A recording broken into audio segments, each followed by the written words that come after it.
different conversation. Like, I haven't met most of you before. And so if I'm going to come up to you and give you feedback about something, you'd be like, what the hell is that? What's trying to give me feedback? Now, if you're in a group with people, you have a relationship with them, you guys can talk about that as a group. You can say, hey, so we have this agreement that let's say we're all gonna, let's say there's 12 of us, and we're each gonna lead a ritual once a month, and we're gonna rotate who leads the ritual. Well, that's a nice shifting of power. We've specifically articulated, okay, this person's going to lead this month, this person's going to lead this month. So no one person is in charge of the group. We're rotating responsibilities. And let's say we're all learning to do rituals, and so we have an agreement for feedback, that we do want to have feedback with each other. So maybe it's actually 2 meetings a month, 1 meeting to actually do the ritual, and then maybe a week later we meet to talk about the ritual and give feedback.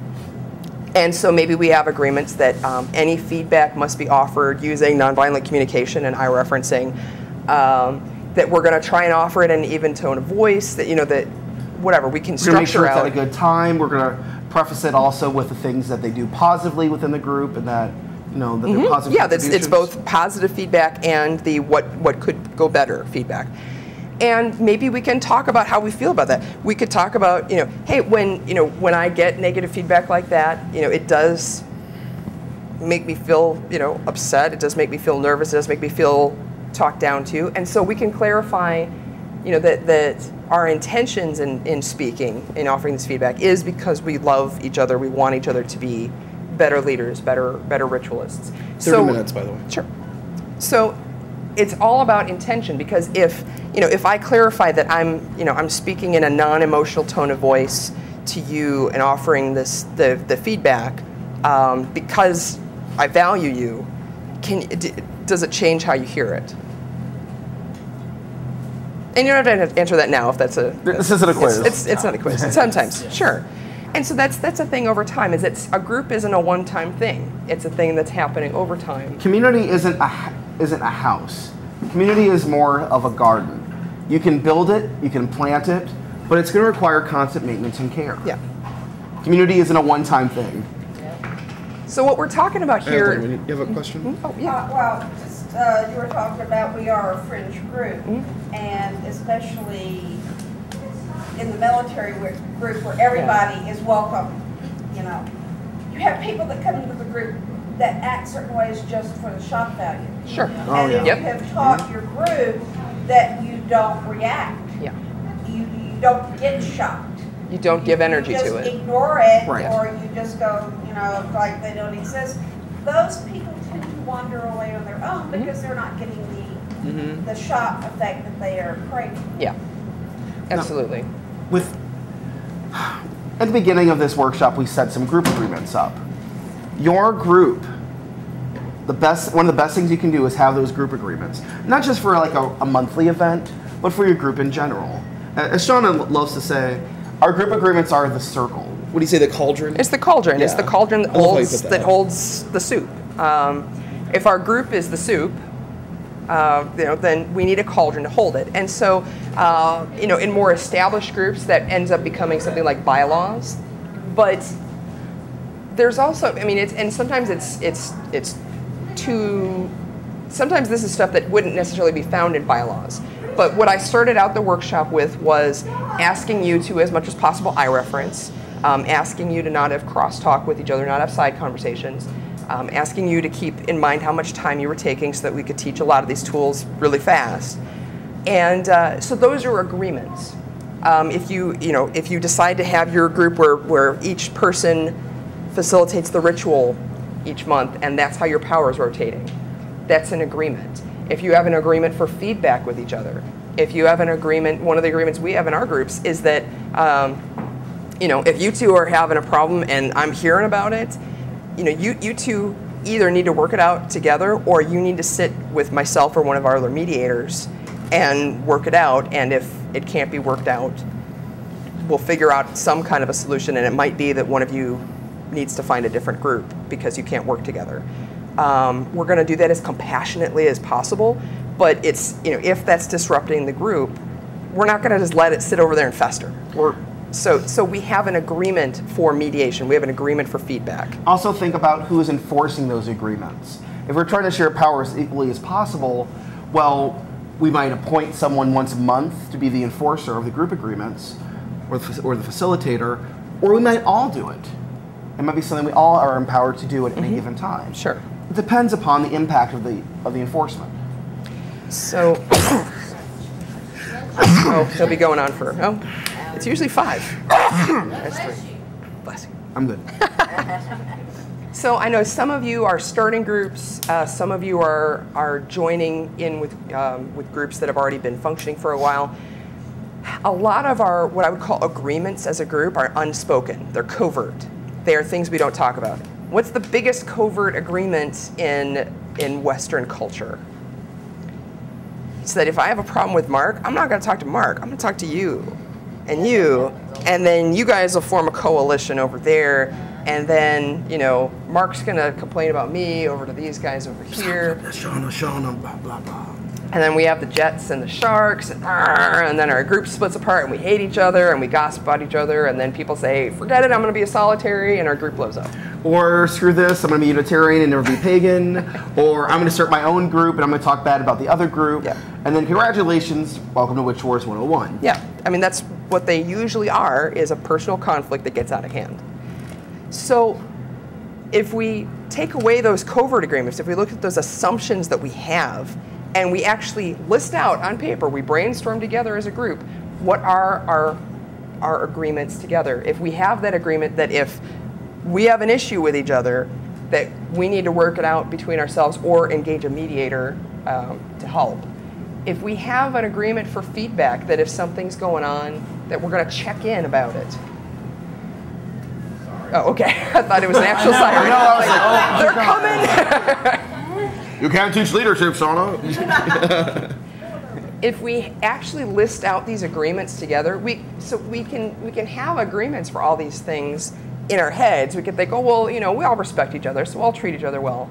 If we don't actually talk about what treating each other well looks like, then we have this assumption. And if I have this expectation for how you're going to behave, and you don't meet that because I never told you my expectation for how you're going to behave, it's not your fault. This idea of group agreements also works very well with couples. Like Shauna and I have certain group agreements. And yeah, it's taken us a year of couples therapy to get there, but thank the gods we have them, because it's made our relationship so much better. It has. And made us better leaders. Yeah. Which brings us to another point I'd like to make a small tangent on. Yeah. I was talking about the baggage you bring in comes to your group. The better you work on your own baggage, the better your group becomes. It's that simple. The more you can deal with your personal garbage, the more you do, you practice the spirituality on a regular basis that tries to make you a better person, the healthier that group's going to be. Also going back to modeling. If you can model trying to be a better leader, trying to be a better person, well then other people in that group are going to do the same. And that's actually going to be a positive covert agreement, as opposed to the negative one of gossip. Yeah. So if your group does not have agreements laid out, if you just have assumptions, my advice to you is meet together with your group, brainstorm first about your values. Yes. What do you value? Do you value respecting each other? Do you value inclusivity? Do you value learning and giving new people a chance to step into leadership? Do you value with connecting with other groups in your community, whether they be pagan or non-pagan? Look at those things you value, brainstorm about that, and then from that list, say, okay, these are the things we value, and then look into what agreements will uphold those. Mm-hmm. Because, agreements for, like if we were doing a discussion group for pagan philosophers, and that group meets and they like to shout and pound on the table about their opinions, and they really get into each other's face, but it's a debate club, it's like pagan debate club, that's fine. That kind of passion and heat is fine. If it's more of an open discussion group where all opinions are welcome, but we're asking people to not aggress at each other, that behavior's not okay. And so each group is going to have different agreements for what's right for you. Often when we teach workshops, we list out our basic agreements, and I'll ask, is there any other agreements somebody needs? And one time I was doing a leadership workshop. It was all women, and one guy came in right at the end, or right at the beginning of the workshop. And he said, I'd like for people to not talk about gender stereotypes here. What he didn't want to hear was, well, when you have men in your group, they do this. And that was a totally valid agreement to ask for. Or we have more people in our group that are genderqueer. Yeah. So some people ask that, I ask that you address me with a certain pronoun or by a certain name. Or they ask that you don't make an assumption about gender pronoun. Right. So your group can have all sorts of different specific agreements for whatever you're doing. So you look at your values, you look at your agreements, and if you don't already have it, what's the gravity well of your group? What's your mission statement? What's your vision statement? What is the reason you are coming together? If the agreements are the cauldron or the circle, this would be the fire. This would be the campfire that draws everyone in together. What is the light, the vision that brought everyone together?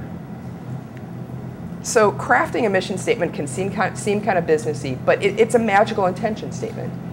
There's lots of guides on the internet for writing a mission statement. Really, they're incredibly valuable for bringing your group into focus, because there's a difference between a group that comes together to learn how to drum and a group that comes together to do drumming performances.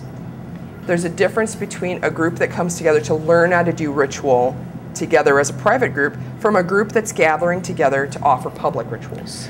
It might seem that we're offering a lot of secular tools, but they are very magical. Mm-hmm. For example, your mission can be an oath. And that can be something that you repeat at the beginning of every meeting. And that can be very powerful.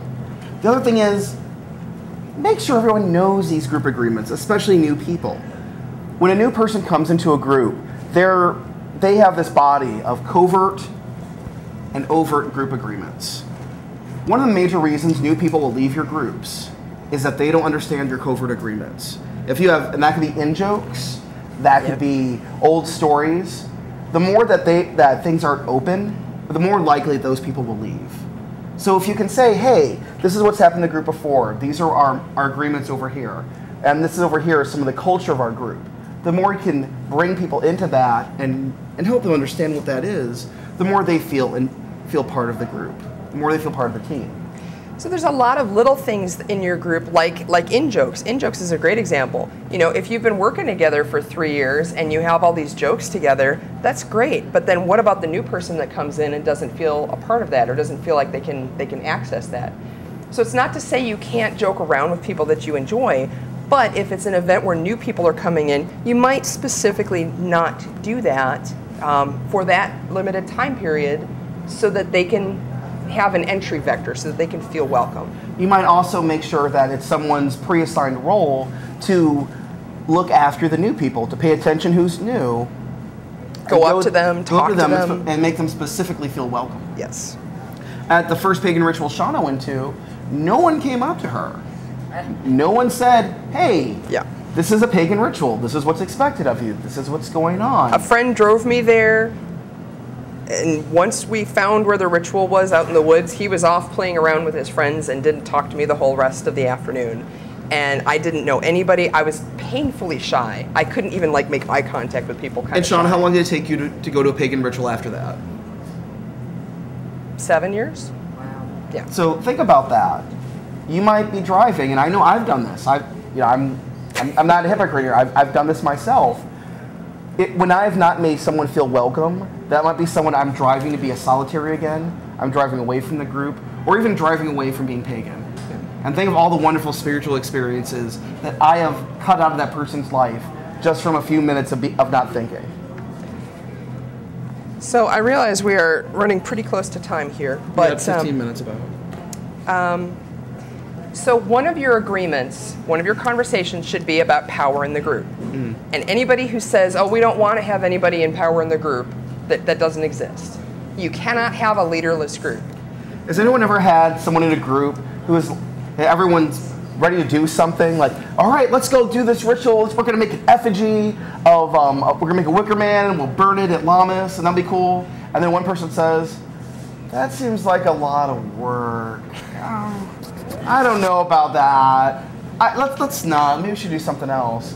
And that one person has by their action, convince everyone not to do that really cool Wicker Man idea. Does that ever happen to anyone? Something similar? Yeah. So there's all sorts of different ways that you can have leadership in the group if you haven't addressed who's leading.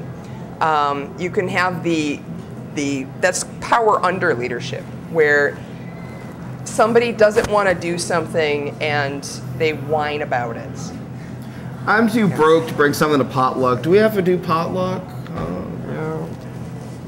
Yeah. There's the person who's the most charismatic, and everybody seems to gravitate toward that person for whatever reason. Hey everybody, we're gonna be at Puff next year. We're gonna make a great big parade float. we're gonna make like a giant effigy of Tish, and Tish is going to like have with a flame with like a giant torch, like an effigy of Tish as a Statue of Liberty, the goddess of liberty, and we'll bring the news. And we'll bring a news crew, and we'll do a lot of interfaith work, and we'll get like a lot of ministers and other spiritual leaders together, and we'll make it not only an interfaith event. All right. Doesn't this sound great? All right.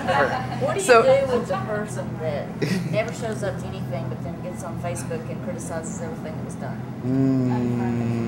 Unfriend them. I was like, there's mayhem in the community over.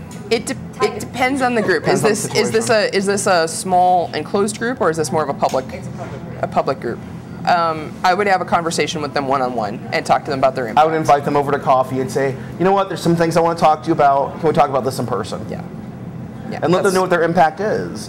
When I hear you making these remarks on Facebook, I feel bad for leading this group, and it makes me not want to participate in community. And I've heard from other people or whatever whatever it is. I'm not trying to put words in your mouth, but It almost made both of us step down from me. Yeah. And that's what leads to burnout. We'll talk about the cycle of burnout in just a moment. But for power, there's all sorts of different power structures. Let's say we wanted to put on a pagan parade, in Nashville, okay? Which would be awesome. All right, so, if we don't establish somebody who's going to facilitate the meeting, if we don't establish somebody who's going to be the project manager and check in with people, if we don't establish somebody who's going to keep track of the finances, who's going to do it? We need to establish different roles for a specific function. Now, we're talking about a specific one-time function with that. If we're going to do our monthly event here, our monthly camp-out event, maybe leadership is rotating. Maybe we have, a different leader every month, or maybe we have elections. We have an election, and we have a board of director type of thing where people are elected for a year or 2 years. There's all sorts of different leadership models. And structure is not a bad thing. Structure is not a bad thing, and it can be a hierarchy. It can be, hey, I'm going to do this thing, and I'm going to be in charge of it, and I'd like you to join my team, and here's the scope of your responsibilities within that.